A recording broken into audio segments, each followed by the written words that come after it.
first life coach that was in my head on a Sony Walkman back in the 90s. So, when he says, when you're in your head, you're dead.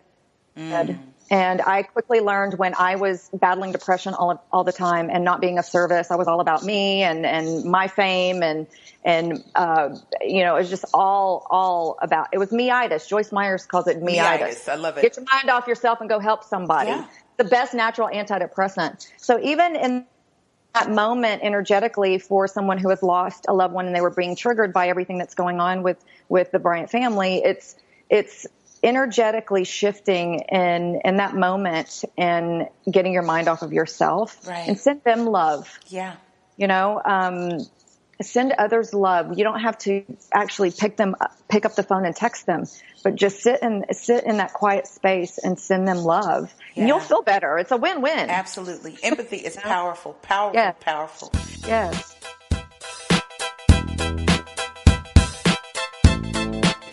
Tiffany, you have an amazing story. But let's talk first about. We all do, don't we? Yeah, you know what? That's just it. And the power is in that story. That's for sure. And it led us to each other. Look at that. Yes, it did. That's why telling a story is so powerful. That's part of my coaching is that it's the foundation of your brand. It's everything. Yes. So if we were all transparent in our story, yeah. And that's what we're talking about on that stage with those other amazing ladies at StyleCon there in Dallas. Yes. And that was the point that I think that we all agreed upon. And it had everything to do with authenticity. But reaching back and knowing that in your story, there are not only keys to your future, that is the power of your value and your brand if you want to take it there. Yes, 1,000%. And I do believe that God uses your pain for a purpose. Mm-hmm. So sitting here today with you, holding space for one another in this conversation, I would not be here today if I had not gone through every step of my journey. Yes, ma'am. The peaks, the valleys, the mountaintop, the way down deep in the gutter, the rock bottom moment that I experienced where I did meet God on a bathroom floor in West Hollywood, almost ODing on opiates and alcohol. Okay. So, well, take us back because you came from humble means. Yeah, and I do. My first house was a trailer. It was a nice trailer. It wasn't 8 Mile, but it was a nice trailer in Houston. And my parents were hardworking people and instilled that in us. My sister and I were both entrepreneurs, and I just knew from that moment there was something in me that, and also being of multi-ethnic background. And my father was raised in Japan. So, coming from immigrant family and seeing outside of that little small town, knowing that just, from the foods we eat and the way we interact with one another was a little bit different than everyone else. So that broadened my perspective as a little girl. And so, I had my eyes set on LA. Yeah. I was like, I want to get, I traveled the world modeling. Even in my short little self, I seem to make it on the runways in Milan, Italy. I don't know how. Because you're fabulous. Oh, thank you. I received that. Yeah. But it's that power of intention as well. Like, I want to go and see the world. And if this is my vehicle to do it, I did go to college for a little while on an art scholarship. I was going to be a graphic designer. I was obsessed with magazines. Again, not knowing that I was going to create a blog and be taking photos and learn Photoshop and learn Final Cut Pro and start a YouTube channel and all of that. So ended up in LA with the same stereotypical, I wanted to be rich and famous. I want to be a star. On the cover. I wanted to be a star and all of that. But I had a lot of traumatic things happen that I buried. And we all know how easily women can do that with things, with men, with over shopping, with alcohol, whatever it was. For me, it was a combination of all of that and being a workaholic. I kept myself very busy working. Oh, you know what? Work is a drug too. Yes, it is. Yes, ma'am. And we will over-medicate in a minute to hide from things. So, I was very blessed, very fortunate to start working quickly on television and in modeling. And I did. I just stayed very busy. I buried everything that had happened to me until God, I was on a hot mess express to hell, really. Yeah. Well, Yeah. and so what was it? What was the moment that brought you to the point where change started?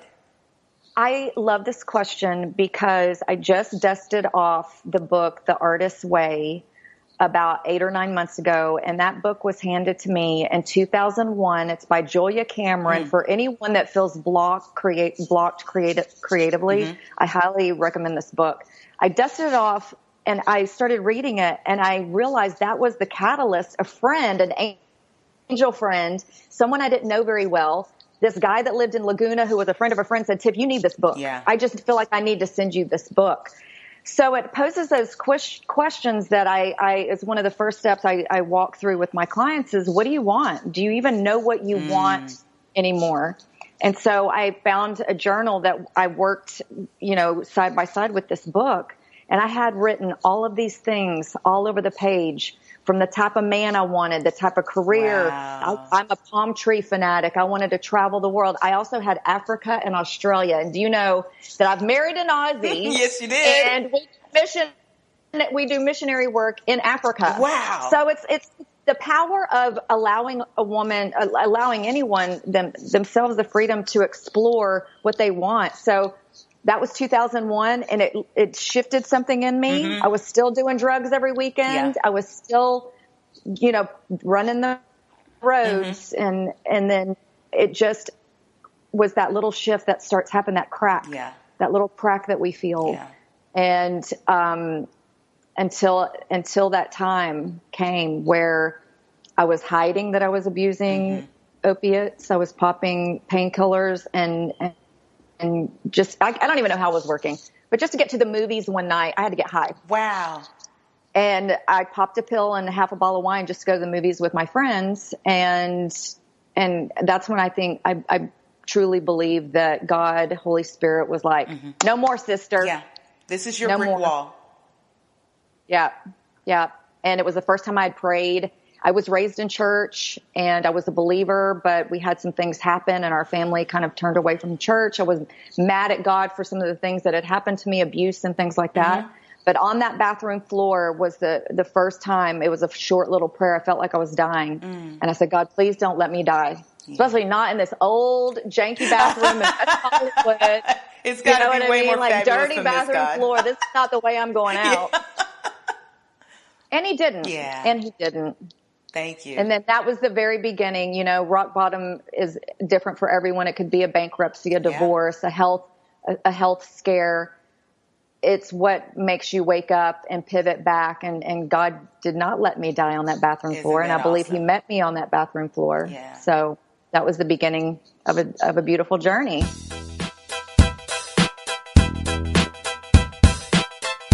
So you get up off that bathroom floor and literally start a new path.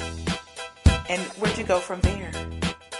I had to relearn life. Everything I had up until that point was based in fear. Every decision, and that's what I love helping women, is shifting out of fear. We're all going to feel fear. It's what are you doing with the fear?